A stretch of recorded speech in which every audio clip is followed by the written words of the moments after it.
भारतीय अंतरिक्ष यात्री शुभांशु शुक्ला ने अपने 3 साथियों के साथ 25 जून को दोपहर में 12:01 पर स्पेसएक्स के फाल्कन 9 रॉकेट पर सवार होकर फ्लोरिडा में नासा के कैनेडी स्पेस सेंटर से उड़ान भरी। उत्तर प्रदेश के लखनऊ में जन्मे शुभांशु शुक्ला प्रशिक्षित अंतरिक्ष यात्री हैं, जिन्हें अमेरिका की नासा और भारत की इसरो ने मिलकर चुना है। शुभांशु अंतर्राष्ट्रीय अंतरिक्ष स्टेशन की यात्रा करने वाले पहले भारतीय यात्री होंगे। इससे 41 साल पहले भारत के राकेश शर्मा ने 1984 में तत्कालीन सोवियत संघ के सैल्यूट 7 अंतरिक्ष स्टेशन के तहत कक्षा में 8 दिन गुजारे थे। शुभांशु एक्सियोम मिशन 4 के तहत अंतर्राष्ट्रीय अंतरिक्ष स्टेशन जा रहे हैं। For India and the Gaganyaan program and all of our human spaceflight ambitions, it is far more than the technical skills that he gets in this particular role. As a part of this, he is becoming the first Indian to return to space after 4 decades. He is going to use the International Space Station and the full know-how that he brings, including the experience and the expertise, is what is going to be a huge advantage for the Gaganyaan program. Axiom 4 के चालक दल में NASA के अनुभवी अंतरिक्ष यात्री और mission commander Peggy Whitson, Poland के स्लावोज उज़नान्स्की विस्त्रिवस्की और हंगरी के टिबोर कापू शामिल हैं।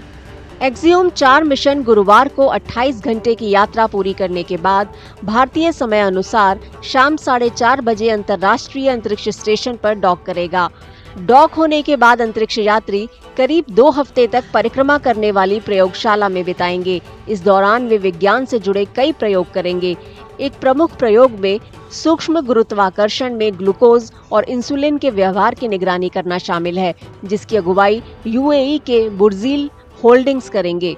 अंतरिक्ष यात्री हर वक्त ग्लूकोज मॉनिटर पहनेंगे और इंसुलिन पेन लेकर चलेंगे, ताकि ये परखा जा सके कि मधुमेह के उपचार शून्य गुरुत्वाकर्षण में वे कैसे व्यवहार करते हैं। इस प्रयोग के सफल रहने पर भविष्य में मधुमेह से पीड़ित अंतरिक्ष यात्रियों के लिए संभावनाएं काफी बढ़ जाएंगी। Apart from that, he is going to do 7 experiments.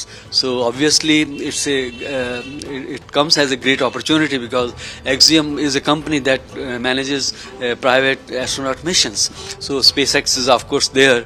Their Falcon 9 rocket is very well tested and it has more than 500 missions. So obviously, there is going to be a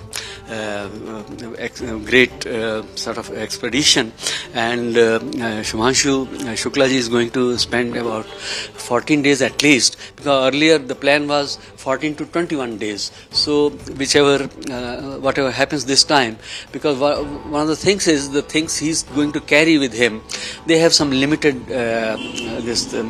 life expectancy, because his experiments are microgravity and microbiology and little bit of agriculture. So obviously there are certain limitations in terms of aging.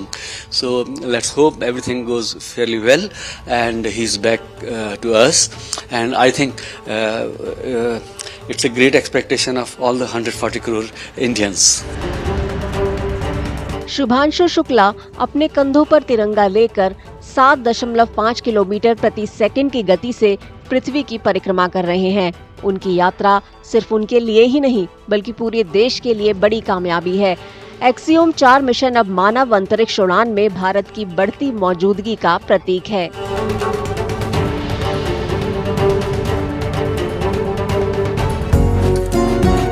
Doctor ortho, अब दर्द भी घुटने टेकेगा।